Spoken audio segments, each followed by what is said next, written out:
The series goes down to the decider. Here's the big strike, and Pakistan win this quite comprehensively. Pakistan hit back in style to level it 1-1.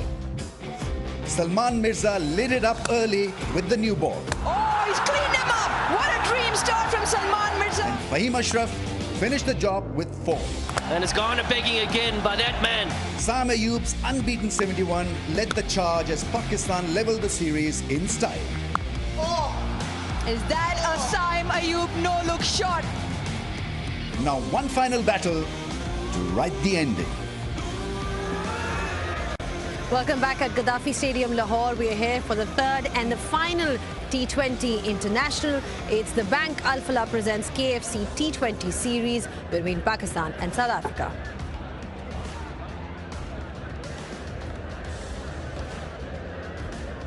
But this is how things are looking at this point of time. South Africa won that first T20 International by 55 runs at Rawalpindi Cricket Stadium. And then Pakistan was able to make a comeback, a brilliant comeback indeed. And they won it convincingly by 9 wickets.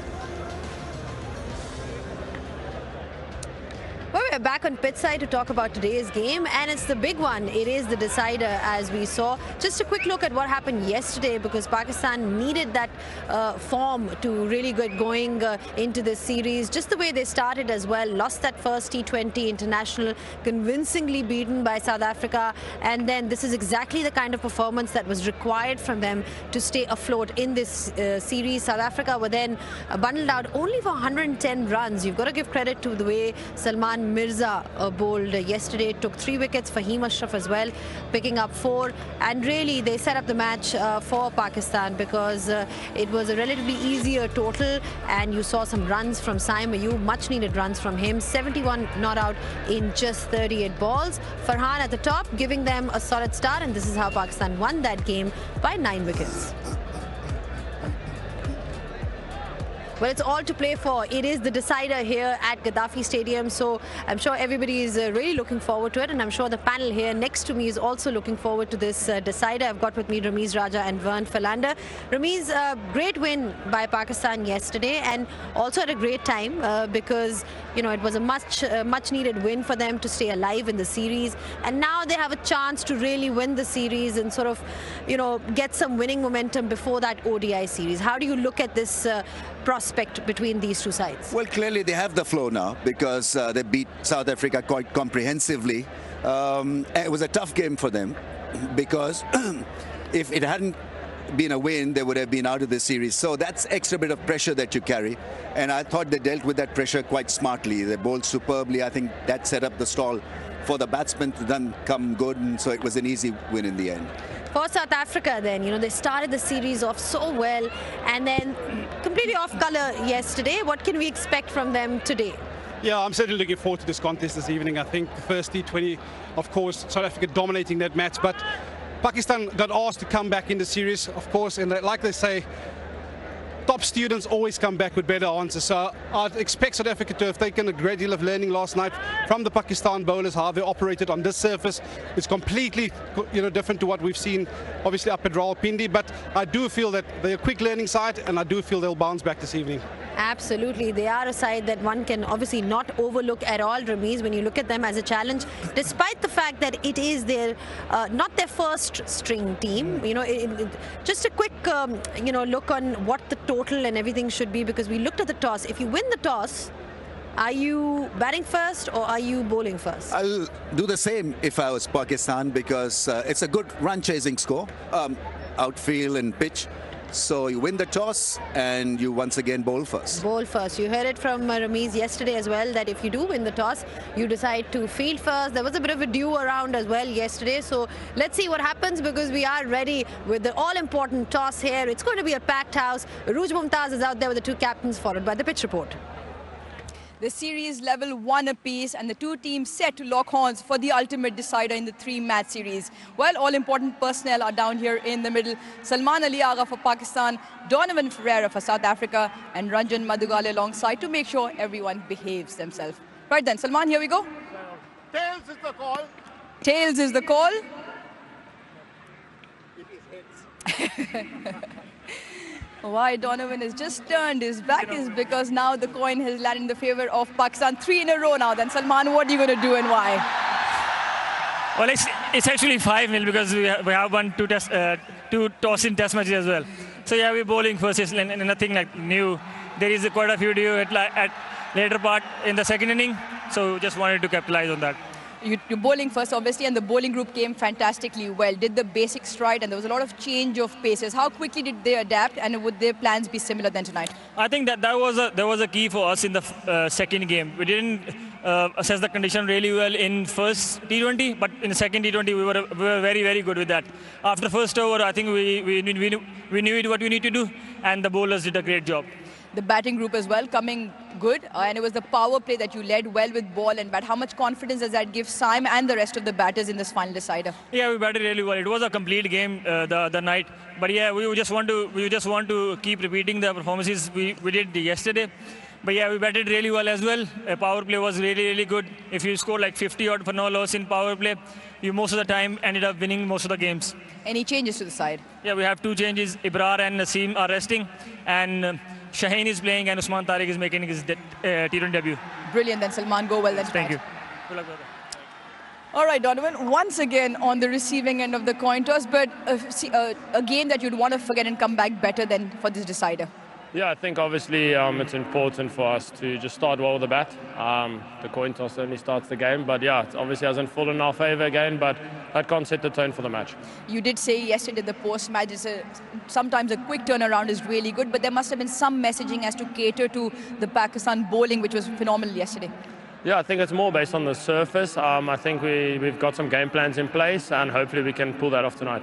And any changes for your side? Yeah, we have 3 changes. Pretorius in for Dezorzi, Similani in, and who's the last one?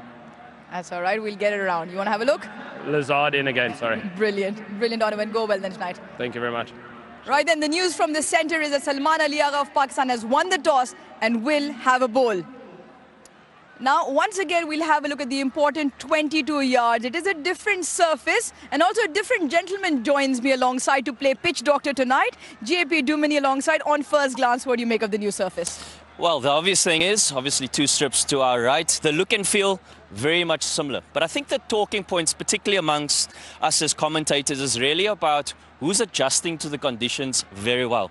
So if you look at the pitch map that we've put together, so if you think about South Africa's batting innings, right? So from a bowling perspective for Pakistan, 9 out of the 10 wickets that were taken in last night's game was from the seamers, right?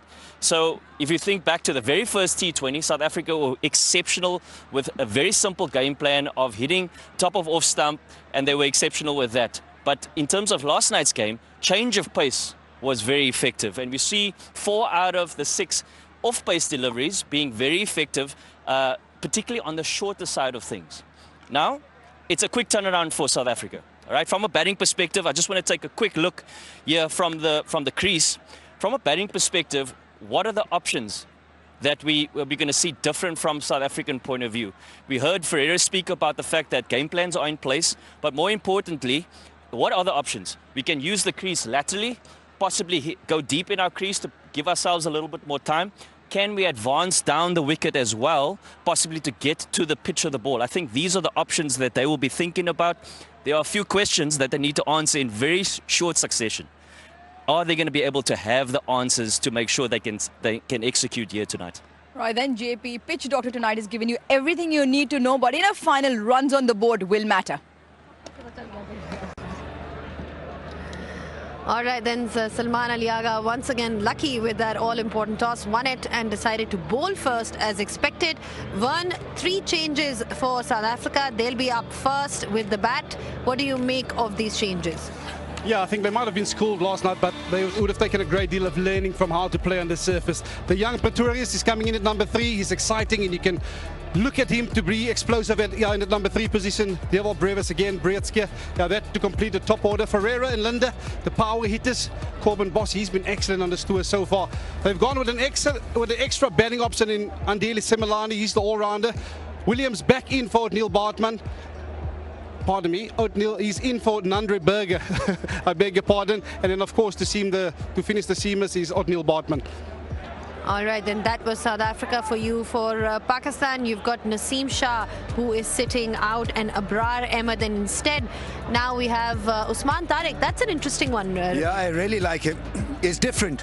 Low shoulder, doesn't spin the ball a great deal, but it's just that he's accurate and there's no pace on the ball at all, and he pauses for eternity and then delivers the ball. So that's why it's different and that's why it's exciting. Absolutely. Let's see what he can bring to the table, because like you rightly pointed out, he's played a lot of leagues around the world as well. Also, it just, in terms of variety, Ramiz, you've got, you see in the spin department around the world, you've got the leg spinner, the off spinner. So it's nice to have all options up your sleeve. I think it's about foxing the opposition with spin, sleight of hand, try to be different, the wrist spin, the left arm wrist spin, the leg spinners are very much in demand. And I just feel that Pakistan with Tariq there adds a new kind of flavor. As far as South Africa, by the way, are concerned, they're not really pushed about what will happen to the contest because they want to get some young faces in. And so what happens is that even if you're fielding a young side, they're still experienced enough to take on any opposition because they'll play a lot of league cricket. They're more confident, and I don't think that you need a lot of experience playing T20s as also. You get a captain who's only 6 matches old, South African captain, and so that's how it goes.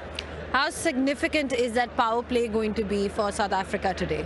Yeah, I think the key word for me is balance. I think both these teams have been blown out in their respective losses, and the takeaway point for both these teams will be the importance of that power play. I think both those teams lost 3 wickets in that power play, and once you lose 3 wickets in the power play, you're always going to be behind the 8 ball. So for me, at the end of the day, you want to make sure that you start well with bat in hand. Of course, give yourself a bit of time up front. I think the first 2 overs you can really give yourself a little bit of time, because as bowlers as well, once batters are in overs number 3, 4, 5 and 6, it almost becomes free at every ball. So afford yourself the opportunity of getting used to the pace, the bounce of the surface, look at the amount of swing that's on offer, and then try and transverse the pressure back onto the bowling opposition side. And Salman Mirza was one guy yesterday who did so well in that aspect. When you talk about the bowling, got the ball to swing as well. We talk about him and many other things as well, but it's time for a short breather. See you just in a bit.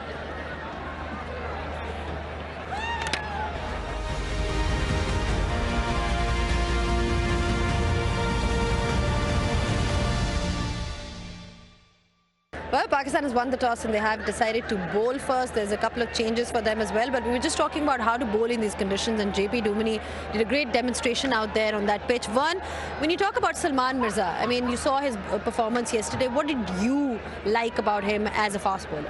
I really enjoyed his intensity with his start out, but I think he brought a good energy about him. Of course, he's slow, he's skiddy, so he always hits the bat a little bit harder than what you think. But the way that he's controlled that new ball is impressive to me, and I think that's exactly how you want to start in a T20 match. You want to start, of course, asking the right questions of batters, giving them that uncertainty in that first 2 overs.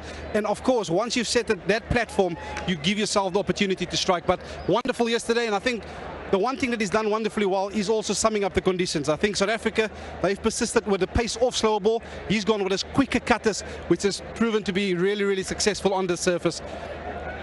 Yeah, I mean, if you can get the ball to swing at that pace, why not?